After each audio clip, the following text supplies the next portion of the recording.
My mother said it the way she said most things that were meant to wound, quietly, at the dinner table, in the particular tone she reserved for observations she wanted everyone to hear but no one to acknowledge directly. She said, "The problem with Lauren has always been that she takes up space without contributing anything to fill it." 12 people at that table. My Aunt Carol, my Uncle Dennis, my sister Bridget and her husband, my brother Raymond and his girlfriend, 3 cousins who had driven in from Knoxville for the holiday weekend, my grandmother, who was 81 and had the grace to look at her plate, and me, Lauren Sims, 34 years old, sitting at the far end of the table in the chair closest to the kitchen, the chair that had always been mine because it was the least desirable seat and I had always been the least considered person. I looked at my mother. I looked at Bridget, who was nodding with a small, satisfied nod of someone who agrees with something they would never say themselves. I looked at Raymond, who was cutting his food and not looking up, which was his version of participation. I picked up my napkin. I folded it. I set it beside my plate. I picked up my bag from the back of my chair, the bag I had driven 3 hours to bring to this table, and I stood up. My mother looked at me with the expression she used when I was being dramatic. I said, "I hope dinner is good," and I walked out. I sat in my car in my parents' driveway for 4 minutes, not because I was crying, because I was making a phone call. The person I called was Thomas Greer, the property manager who had been handling my portfolio for 6 years. I said, "Thomas, I need you to start the process on the Garfield Street property." He said, "The whole building?" I said, "The whole building." He said, "Understood. I'll have paperwork to you by Wednesday." I ended the call. I started the car. I drove to Nashville, where I owned a condominium on the 11th floor with a view of the river that I had purchased 4 years ago and that my family had never visited. The eviction notice arrived at the Garfield Street property the following Tuesday. I want to tell you everything that happened between that driveway and that Tuesday, because the story is in the years before the dinner. And those years are something else entirely. My name is Lauren Sims, and I have been quietly wealthy for 8 years. Not loudly wealthy, not visibly wealthy. The specific kind of wealthy that lives in spreadsheets and property records and a brokerage account I check on Tuesday mornings before my first meeting. The kind that does not announce itself through clothing or cars or the particular social performances that money tends to produce in people who came to it quickly. I came to it slowly. That is the part of the story that matters. I grew up in Murfreesboro, Tennessee, the middle of 3 children in a family that was comfortable without being extravagant. My father worked in municipal government. My mother managed the household and volunteered at the school and was, in the social geography of our neighborhood, a woman of some standing. She had opinions about appearances and about what the family represented to the outside world, and those opinions shaped everything from the clothes we wore to the activities we participated in to the specific hierarchy of attention and investment that organized our childhood. Bridget was the oldest and the beautiful one, which in my mother's value system was the primary category. She was cheerful and socially effortless and went to Vanderbilt on a partial academic scholarship that my parents supplemented enthusiastically. She married a dental practice owner named Greg at 26 and has lived in a 4-bedroom house in Brentwood ever since. My mother mentions the house in Brentwood approximately once per conversation. Raymond was the son, which required no further qualification. He got the car at 16, the college fund maximized, the benefit of every doubt in every situation from the broken window at age 9 to the DUI at age 22 that my parents managed quietly and expensively and never mentioned again. I was the middle child and the quiet one and the one who read too much and asked too many questions and did not perform enthusiasm for the things my mother considered worth being enthusiastic about. I was not ugly and not unkind and not a bad student. I was simply not legible to my mother in the way that Bridget was legible and Raymond was legible, and a parent who cannot read a child tends to stop trying. I noticed this early, and I made a decision, also early, that is the decision this entire story turns on. I decided that if my family was not going to invest in me, I was going to invest in myself, not as an act of rebellion, as a simple and practical response to the available resources. I went to Middle Tennessee State on academic scholarship, which covered tuition. I worked 22 hours a week at a property management company called Greenfield Realty, which covered living expenses and taught me, over 4 years, more about real estate than most people learn in a decade. My boss at Greenfield was a woman named Diane Castillo who had built a small portfolio of residential properties over 30 years and who recognized, in me, someone who was paying a different kind of attention than the other college students who came through her office. She did not mentor me formally. She simply did not hide things from me. She let me sit in on owner meetings. She let me review lease agreements. She explained, when I asked, how she had financed her first acquisition and what she had done differently on the second one. I graduated at 22 with a business degree, no debt, $11,000 in savings,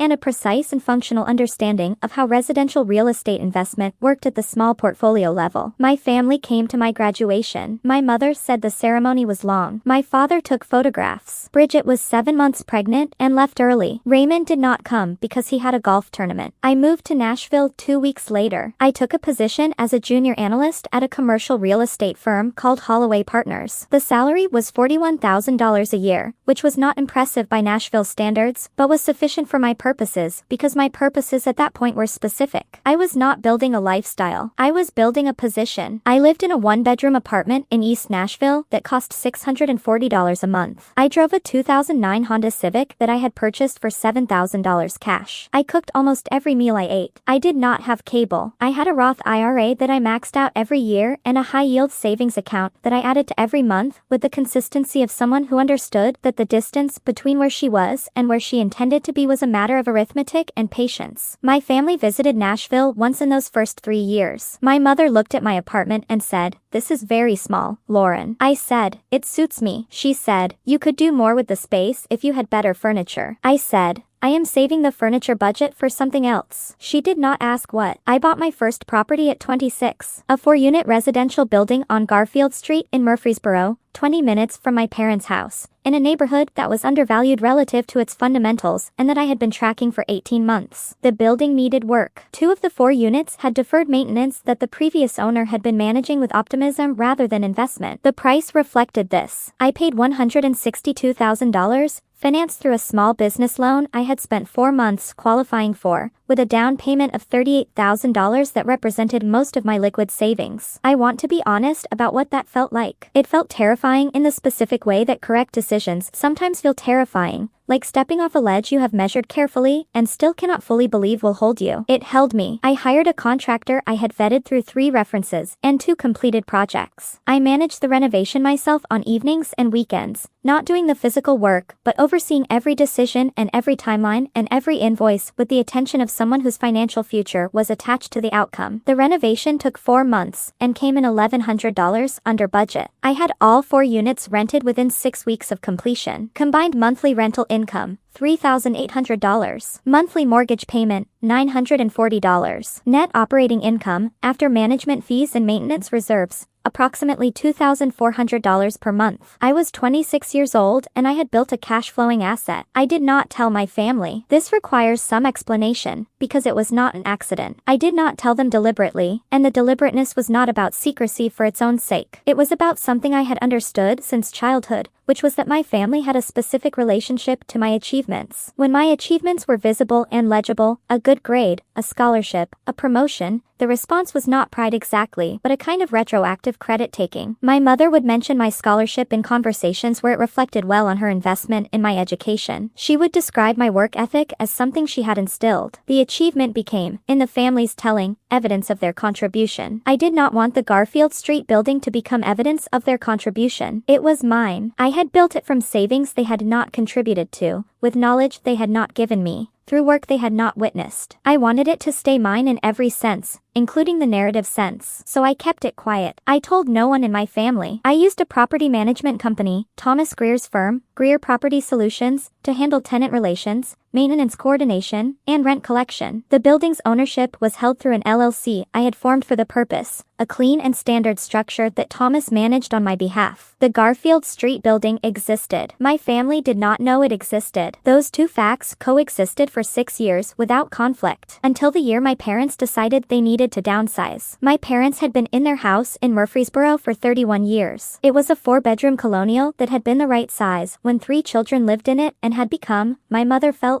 too large and too expensive to maintain as they moved into their late 60s. The conversation about downsizing happened at Thanksgiving, which I attended because I attended most family events in those years out of a combination of genuine affection for my grandmother and the specific inertia of family obligation that is difficult to fully extract yourself from regardless of how independent you become. My mother mentioned that she and my father had been looking at smaller properties, that the market in Murfreesboro had been difficult, that rental options in good neighborhoods were limited and expensive. I was quiet during this conversation, which was my default mode at family gatherings. 3 weeks later, Thomas Greer called me. He said, "Lauren, I have an unusual situation. A family named Sims has applied for the 2-bedroom unit in the Garfield Street building." He paused. I ran the standard background and credit check. "They are your parents." I sat with that for a moment. The unit was a good fit for 2 people. The rent was below market because I had not raised it aggressively. I managed for stability rather than maximum yield. My parents' application was financially qualified. I told Thomas to approve the application. I told him to keep the ownership structure as it was. I told him that under no circumstances was my name to appear in any communication with the tenants at that address. He said, "You are sure about this?" I said, "I am sure. Run it exactly like every other unit." My parents moved into the Garfield Street building on a Saturday in February. I helped them move. I carried boxes up the stairs to the second-floor unit. I assembled a bookshelf. I ate the pizza my mother ordered and sat on the floor of the living room of the apartment I owned and listened to my mother describe the building's management company as very professional and the unit as better than expected. I said, "I am glad it is working out." She said, "It is not what we were used to, of course, but it will do." I drove back to Nashville that evening and sat on my condominium balcony with a glass of water and thought about what I had just done and whether it was the right thing. I decided that it was neither right nor wrong in any simple sense. It was a fact. My parents needed housing. I had housing available. The transaction was clean and properly managed. What they did not know was information I had chosen not to provide, which was my right as a property owner and as a person who had spent a lifetime not being asked about her interior life. I maintained that position for 6 years. In those 6 years, I bought 2 more properties, a 6-unit building in East Nashville and a small commercial strip in a suburb of Chattanooga that I acquired as part of a distressed sale and stabilized over 18 months. I also received 2 promotions at Holloway Partners, where I had become a senior acquisitions analyst with a salary that I will not specify except to say it was comfortable. My net worth at the time of the dinner that ended everything was approximately $2.3 million,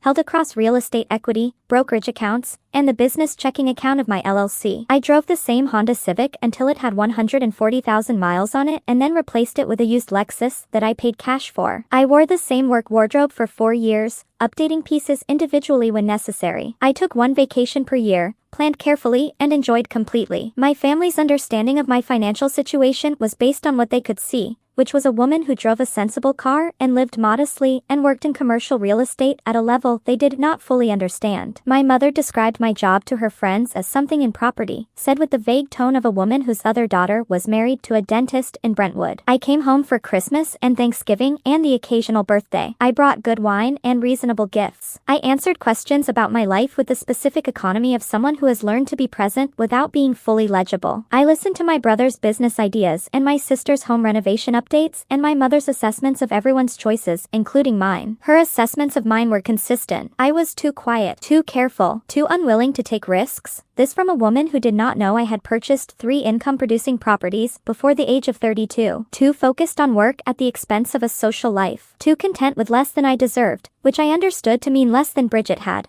because Bridget's 4-bedroom house in Brentwood was the measuring stick against which all female achievement in my family was calibrated. I absorbed these assessments the way I absorbed most things that came from my family, calmly, without reaction, filing them in the same internal place where I kept everything they had given me that I had no use for. Then came the Easter dinner. It was a Saturday in April. My mother had cooked for 2 days. The table was set with the good china that only appeared at major holidays. 12 people, as I described. The food was excellent. The early conversation was pleasant in the surface way of family gatherings that have not yet reached their first difficult moment. The difficult moment arrived when my cousin Ashley asked me what I was working on professionally. I said I had recently closed on a new acquisition in Chattanooga and was in the process of stabilizing the tenant mix. My mother said, "Lauren works in property management." I said, "Commercial real estate investment, actually." My mother said, "Same thing." Bridget said, "Greg has been looking at investment properties, actually. The market in Brentwood is interesting right now." The conversation moved to Greg's potential investment property, which was appropriate since Greg was present and I was apparently not the right audience for the topic of real estate investment despite having spent 12 years doing it. I ate my food. I refilled my water glass. I watched my grandmother eat her ham with the focused pleasure of a woman who had stopped pretending to be interested in conversations that did not interest her, which I had always admired. Then Raymond said, I have actually been thinking about asking Lauren for a loan. The table did not go silent exactly, but it recalibrated. The specific recalibration of a room in which something mildly uncomfortable has been introduced. Raymond was looking at me with the expression he used when he wanted something and was framing the ask as reasonable. He said, I have a business opportunity that needs bridge financing. 60,000. 3 months, maybe 4. I would pay it back with interest. I said, I would need to understand the opportunity before I could consider that. He said, I'll send you the details. My mother said, Lauren, it would mean a lot to the family if you could help your brother. I said, I understand that. I said I would look at whatever Raymond sent me. Then my mother said the thing about taking up space without contributing anything to fill it. And Bridget nodded. And Raymond kept cutting his food. I looked at my grandmother. She was looking at me with an expression I had seen on her face before. An expression that said she knew more than she said and was sorry about the distance between what she knew and what she could do about it. I folded my napkin. I set it beside my plate. I picked up my bag. I stood up. I said, I hope dinner is good. I walked out. I sat in the driveway for 4 minutes because I was not leaving until I had made the call, and I was not making the call while I was still inside the radius of the emotion. Thomas answered on the second ring. I said, Thomas, I need you to start the process on the Garfield Street property. All units. He was quiet for a moment. He said, Lauren, your parents are in Unit 214. I know, I said. He said, all units includes their unit. I said, I know what all units means, Thomas. Another pause. He said, I will need a legal reason for non-renewal. We are outside the standard lease period. I said, run it through standard non-renewal process. 60 days notice. Full compliance with Tennessee landlord-tenant law. I want everything done correctly. He said, understood. Wednesday. I said thank you. I ended the call. I started the car. I drove 3 hours back to Nashville in the dark and thought about nothing specific, which is what I do when I have made a decision and need to let it settle before examining it. I did not feel triumphant. I want to be honest about that. What I felt was something quieter and more final. The feeling of a door closing on a version of a relationship that had never been what it should have been, and the specific clarity that comes when you stop pretending otherwise. The notices went out Tuesday. Thomas had worked quickly. Each unit in the Garfield Street building received a standard 60-day non-renewal notice, professionally formatted, from Greer Property Solutions on behalf of the building owner. The language was clean and legal and said nothing except that the lease would not be renewed at its current term and that tenants had 60 days to make alternative arrangements. My mother called me at 11:17 on Wednesday morning. I was in a meeting. I let it go to voicemail. She called again at 11:42. Voicemail. At 12:09 she texted, Lauren, call me immediately, it is urgent. At 12:30 I was out of my meeting. I called her back. Her voice when she answered had the compressed quality of someone managing panic with dignity and not fully succeeding. She said, we received a notice from the building management. They are not renewing our lease. 60 days. Lauren, we do not know where we would go. This is our home now. I said, I am sorry to hear that, Mom. She said, can you help us find something? You work in property. You must know people. I said, I can make some calls. She said, we may need some financial help with a deposit. The market has changed since we moved in and things are more expensive now. I said, let me look into it and call you back. I ended the call. I sat at my desk. I looked out the window at the Nashville skyline, at the river in the distance, at the city I had built a life in while my family built a narrative about who I was that had nothing to do with who I actually was. I called Thomas. I said, who handles the communication when tenants ask about ownership? He said, I do. Standard policy is that I represent the LLC and do not disclose principals. I said,